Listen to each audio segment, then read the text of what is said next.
Low-educated individuals, please leave.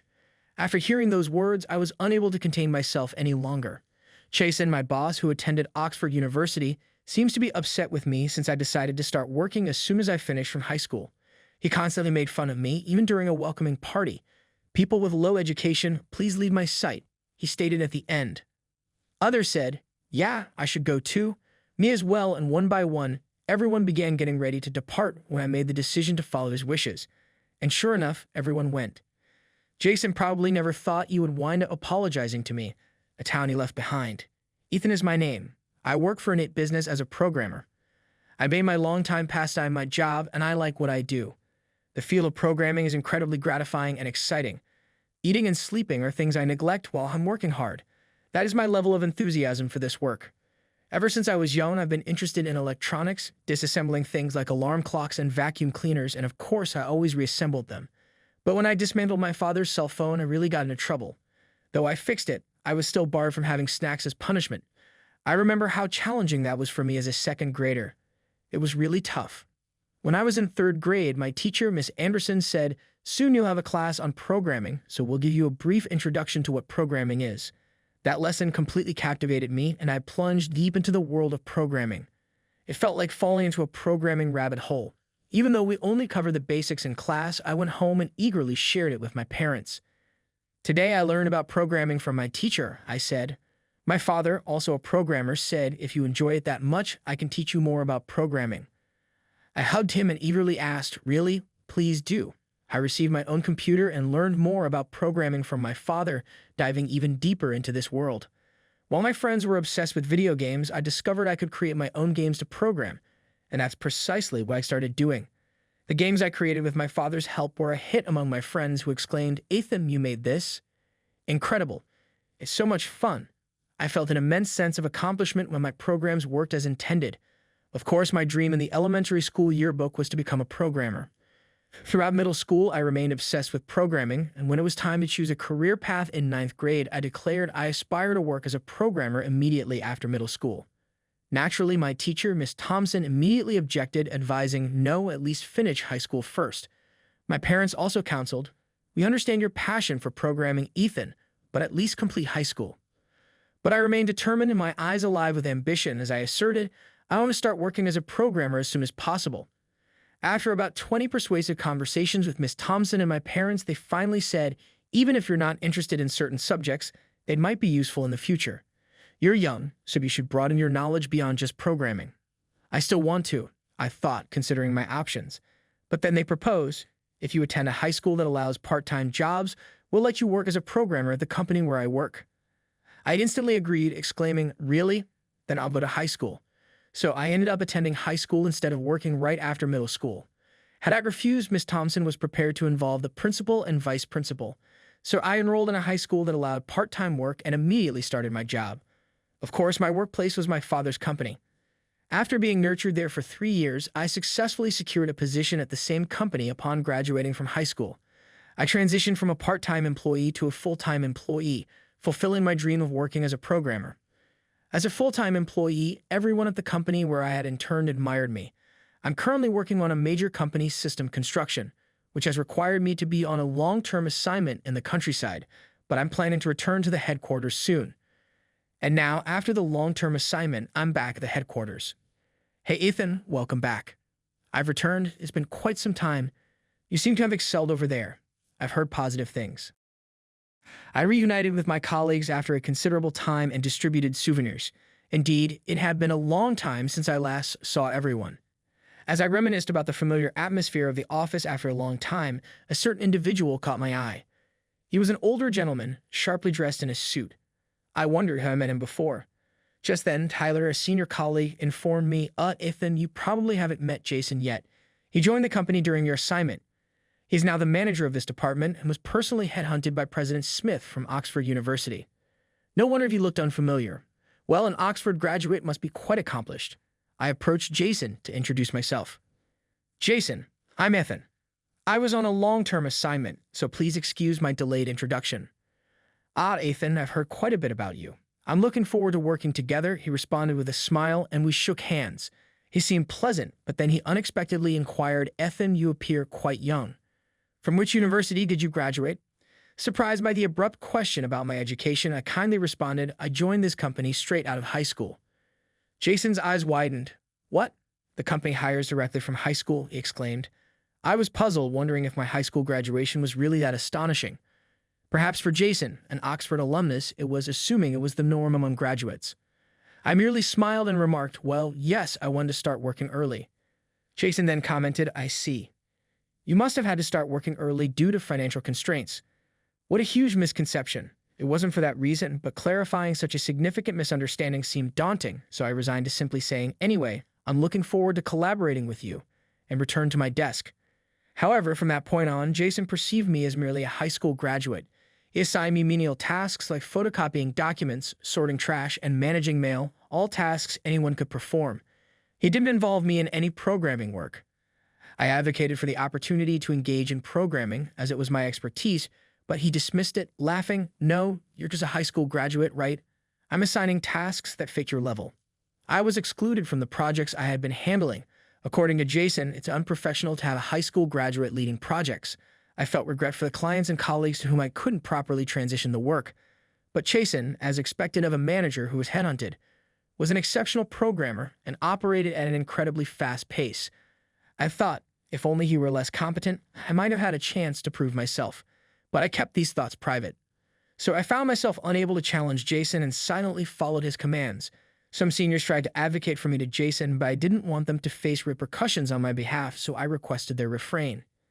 In the midst of this, Brandon, known for lifting spirits in the office, suggested, since Ethan has returned to the headquarters and we haven't yet celebrated Jason's arrival, let's have a welcome party. Consequently, a party was scheduled for the weekend. Apparently, my attendance was expected. Is that fine, Jason? If it's a welcome party for me, I'd be delighted to attend, he replied cheerfully. Jason seemed to appreciate social gatherings. Ethan, you're the guest of honor, so make sure to be there. Don't worry, I'll ensure your presence, Tyler reassured with a smile. On the day of the party, Dylan, the organizer, encouraged, this party has even been mentioned to President Smith, so let's enjoy ourselves. As I wrapped up my work, and just before the end of the day, an internal call came through to our department. It was from Whitework, the company I had been responsible for before being reassigned by Jason. Is that you, Ethan? The employee from Whitework inquired the voice. Our computer screens have frozen and pressing the enter button only spawns continuous pop-up windows. It seems like a bug. Your usual contact is Brandon, right? But he's currently preoccupied, I replied, looking over. I saw Brandon on the phone. Many were out of the office today and Jason had gone out planning to head directly to the party venue. Everyone else was busy with other issues. If this isn't fixed, we can't progress with our work at this hour. We'll have no choice but to work overtime. Overtime is the worst. We want to leave on time. I heard through the phone and I vaguely remembered Whiteworks being famously a white company where everyone wanted to avoid overtime at all costs. Can someone come and fix this? If it's not fixed, we can leave. Maybe Ethan can figure it out quickly. Well, I'd have to see it first to understand, I said. Whiteworks wasn't far from here, and since I used to handle them, I thought of going. Then I heard Brandon saying, yes, that's the plan. Thank you very much. He was about to end his call. It looked like the call would soon be over. I'm sorry, could you wait a moment, please? I put the call on hold and approached Brandon. Then Brandon immediately hung up the phone and I promptly explained the situation to him. Brandon, about earlier, man, seriously, I need to make 2 more calls right now. Ethan, could I leave the handling to you? Yes, of course, Ethan replied. Now that I had Brandon's permission, I promptly lifted the hold and said, I apologize for the wait. Brandon is unable to handle this at the moment, so I'll be right there and headed to Whiteworks. I was excited to be working as a programmer again after a while, even though I might get scolded. Although I couldn't program at work, doing it at home was different. It felt more like a job, and I was more motivated. It's not that I don't get motivated by miscellaneous tasks assigned by Jason, but still the welcome party is at 7 p.m. today, so there's still some time. I'll definitely finish before then. Eventually, I successfully resolved the bug and Whiteworks didn't have to work overtime, earning me a big round of applause from everyone. Only Ethan can do it. Let's call him Ethan the Great. Almost no overtime. We can go home. The exaggerated joy made me leave Whiteworks. Looking at my watch, it's almost 7 p.m. It's about time for the welcome party to start. The venue was a bar a bit away from the office, so I messaged the organizer saying I'll be a little late, but I'm on my way and caught a taxi to the bar. As I got out of the taxi in front of the bar, I heard someone call from behind, mine turning around. It was my father. Dad, what? You just arrived too? You're the guest of honor today. Apparently, my father, the president of our company, was also invited to the welcome party today. He loves social drinking, so he would go wherever he's invited. That's probably why he was invited. Today I was dealing with some issues, so I got late. Well done. How have things been recently? Are you getting along with Jason? He's a great man. You must be learning a lot from him. Well, I was wondering what would happen if I told him that I hadn't been given proper work. To be a high school graduate, my father and I entered the bar. Hey, Ethan, good job. You're late. You were the only one we were waiting for. Oh, President Smith, too. Glad you could make it. Of course. I come immediately when it's about drinking. My father laughed, and we were immediately greeted by the senior members of the department as we entered. We arrived at the bar around 7:15 p.m., and Jason was already there. Since I was late for the start of the party, I went to Jason to apologize and greet him. It was now just 7:20 p.m., only about 20 minutes since the party started. However, Jason's face was already red, clearly drunk at first glance. Jason, thank you for your hard work. The high school graduate finally arrived, making me wait. You've got guts, he said with glaring eyes. This was whether he had been forced to drink too much or he was simply not good with alcohol. Jason was holding a beer stain in his right hand, but could it be that he was this drunk just from beer? So you, a high school graduate, decided it was okay to make me, a college graduate, wait? And that's why you're late. Jason was completely soused as he confronted me, quite a gap from his usual self. Then Jason downed his beer in one go, slammed the stain down on the table with a thud, and glared at me sharply. The thing is, I didn't join this company to work with someone like you. I joined to meet Mr. Maverick. Mr. Maverick? You might not know him being a high school graduate, but Mr. Maverick is the programmer I respect the most in this world.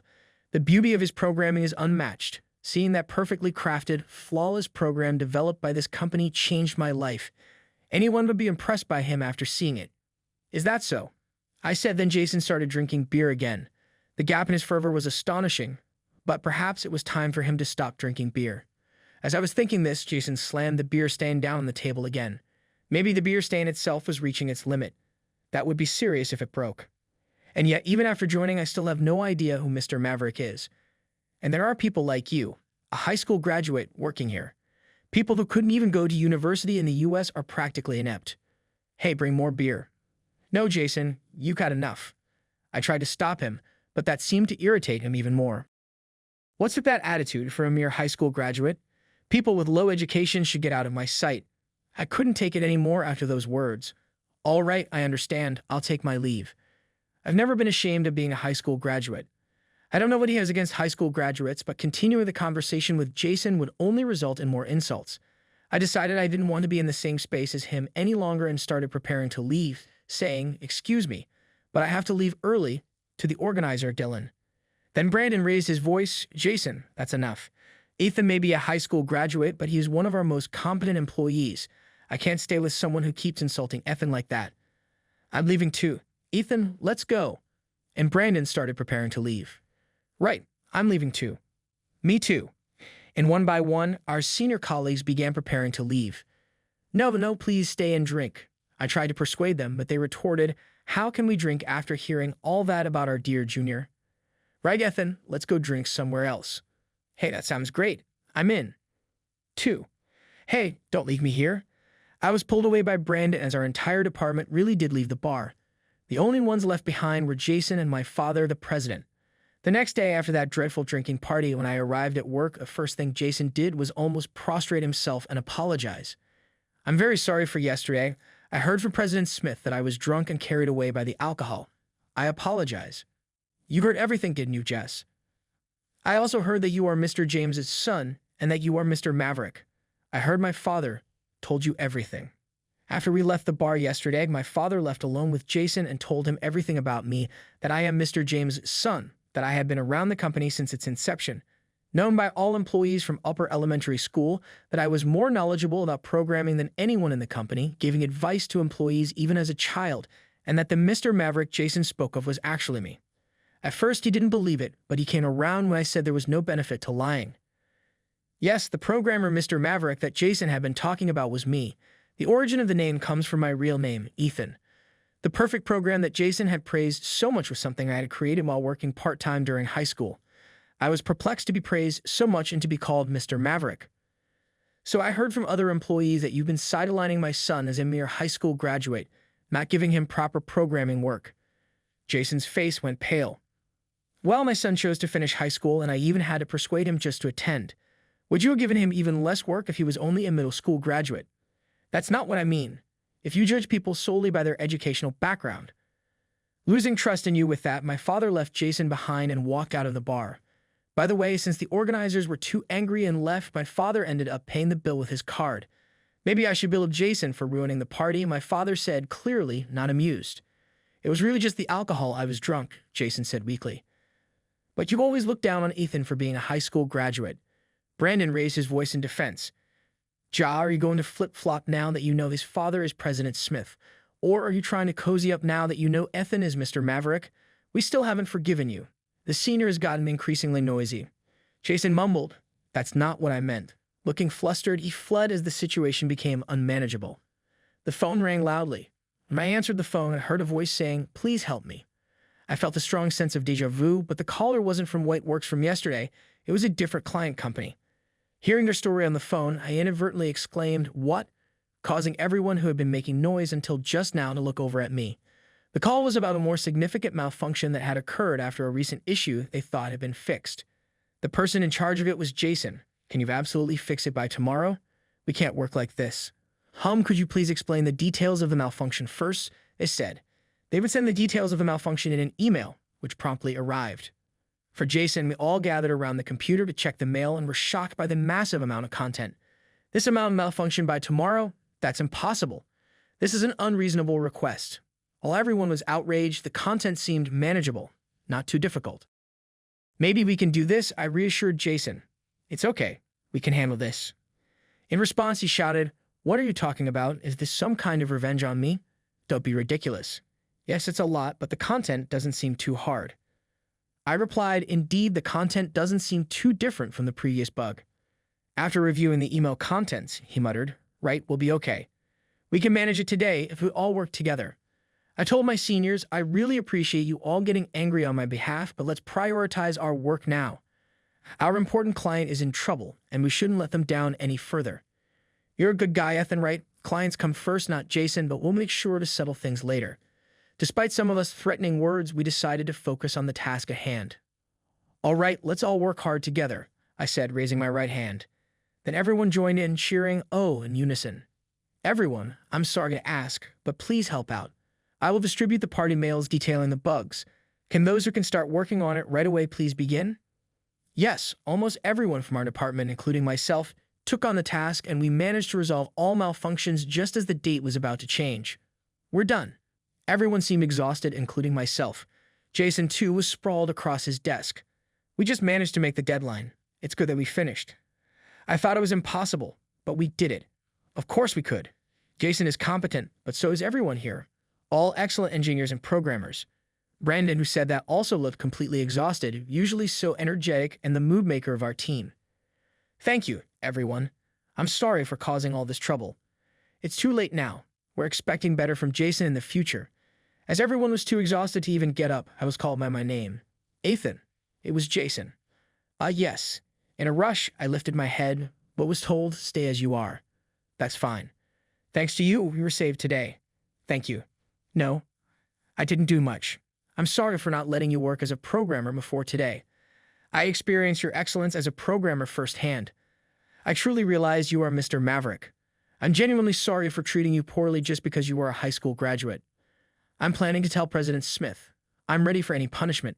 What? I've upset everyone, and I can't remain a section chief after this. Perhaps I wasn't suited for this position. If everyone and President Smith agree I should resign, I will step down and start again as a regular employee. Jason's face showed a resolved expression as if he had come to terms with something. Given how far he's willing to go, he might truly resign as a section chief. That must be Jason's way of taking responsibility. I understand. I accept your apology, Jason, I said.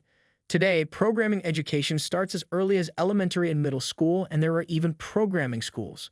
So regardless of academic background, many talented individuals are entering the workforce. Please don't look down on such young people in the future.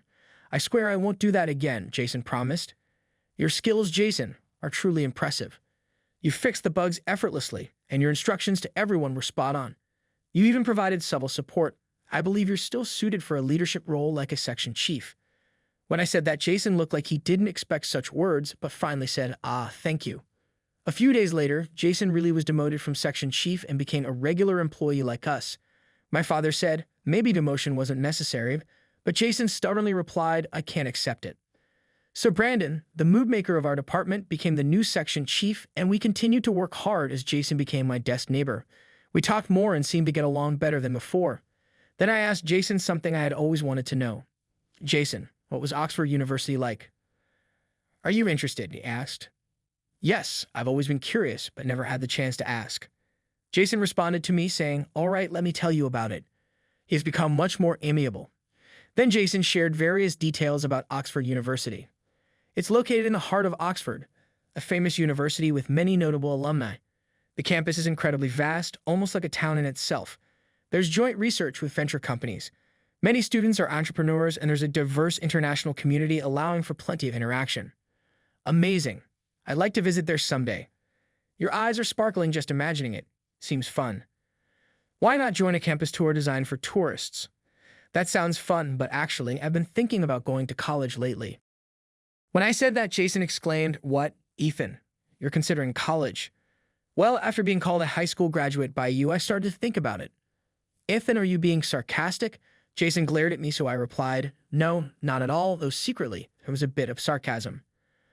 Until recently, I had no interest in studying. I thought it'd be nice to just do what I love and live my life. I love this job and never regretted not going to college. I even wanted to start working right after middle school. I heard from President Smith you were really considering working right after middle school, but observing you, Jason, someone with both work expertise and cultured intelligence, I've started to slightly regret not attending college. That's why I wanted to learn about Oxford University, where you studied. I guess college graduates are different after all." Then Jason thought for a moment and asked, "Ethan, have you discussed this college idea with your parents?" I shook my head. "No, it's still a vague idea. Ethan, you've graduated high school, so you can go to college anytime. With your skills, you might be able to attend college while working. This job can be done remotely. If you really want to go to college, I think you should go. If you're worried about balancing work and studies, I'll help you in any way I can and promise to do my utmost. It might not make up for looking down on you and hurting you," Jason continued, and I was utterly surprised. "Jason, you become such a good person." "Jason, you've changed." I couldn't help but say that, and he responded with a nice smile. "I'm really sorry for how I was at the beginning, but I'll do anything you ask, Mr. Maverick. Please stop with the formalities." With Jason's encouragement, I seriously started considering pursuing college. Then I told my parents I wanted to go to college. Now at 22, I'm aiming for college. I prefer to attend a college abroad, particularly Oxford University. I shared my plans to balance work with study preparation and my intention to try again next year if I don't pass this year. From the kid who talked about working right after middle school, my mom started crying. I wondered why she kept bringing that up, but I suppose it's proof of how much trouble I've caused, so I couldn't say anything. Of course, I was all for it. Parents want to support their children's efforts. Keep at it until you're satisfied. Expanding your interests is good, he said. With my parents' blessing, I started preparing for the entrance exams while working. Of course, I aimed for Oxford University. Jason helped me with exam preparation, teaching me a lot. He also introduced me to some of his foreign friends from college days to help me learn more. Eventually, when my seniors in the department learned that I was aiming for Oxford University, they began supporting me significantly. They even told me, "Focus more on your exam preparation than work," and took over some of my tasks to help me out. With everyone's support, I passed the entrance exams and finally became a university student. Having passed, I am departing for England from the United States tomorrow. Thinking it was my last chance, I came to say goodbye to my seniors. I had finished all my work handovers, and all that was left was to clean around my desk. "Ethan, it's going to be lonely. I've known you since you were a little kid. It feels like losing a family member. It's really sad that little elementary school kid who used to run around is now going off to college," they said one after another, making me feel really appreciated. "Ethan, we all wrote messages for you. Please take this." Jason handed me a colored paper filled with words for my seniors, and it made me tear up. "I'll take this to college," I said, hugging the paper tightly. Then my father appeared. "Ethan, 4 years will fly by. We'll keep your seat open, so study hard and come back," said my father, the company president. "That's right. If you have a summer break or something, make sure to come back. Let's talk about programming again. If I encounter something at work I can't handle, I'll call you right away, so make sure to answer. Everyone chimed in with their words. Lastly, Jason said, it's truly amazing that you got into college, Ethan. It's all the result of your hard work. I'll keep your seat safe here, so do your best. I couldn't help but cry at that, feeling blessed with such good colleagues. I left the company and departed for the United States the next day. As a university student, I enjoyed my campus life while studying every day. Today, as I was studying in my room, I heard a notification sound, ping. It was the sound of receiving an email. It was an email from my father about recent updates. It said that Jason was decided to be the section chief. Wow, that's great, I exclaimed without thinking. Jason had really changed since then, becoming more polite and considerate to everyone. It seems like there's no trace of his old self now. I remember my father mentioning in secret that he wanted to offer Jason the vice president position. I hurriedly sent a message to Jason. I heard you're becoming the section chief again. Congratulations. Despite the time difference, I immediately got a reply from Jason. Thank you. I'll be visiting England, so let's meet up then. Of course, let's definitely meet, I replied. Although the interactions and experiences I had with Jason were startling, they definitely altered my life. After all, the previous version of myself could never have envisioned that I would be attending a university. We are who we are now, in my opinion, because Jason himself evolved. We wouldn't be where we are today if we had continued to argue. Unpredictability is a part of life. I came to see that people's ideas and efforts may influence them in any direction. I want to live gratefully and keep valuing the relationships with those who have impacted my life.